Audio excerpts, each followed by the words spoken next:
Небольшая история про деревянные ложки. Вот эта ложка моя. Я вырезал ее сам из куска березы и покрыл льняным маслом. Здесь есть даже узорчик в виде елочки.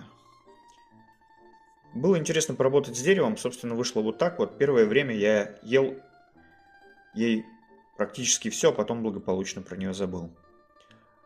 Следующая ложка — это ложка моего деда по прозвищу Дед. Вы, скорее всего, такие ложки видели. Она двусоставная, вот эта часть вырезалась на станке, а вот эта, кстати, не знаю, каким образом изготавливалась. Расписывалась она вручную. Дедушка ел ей не каждый день, определял такие особенные дни он сам.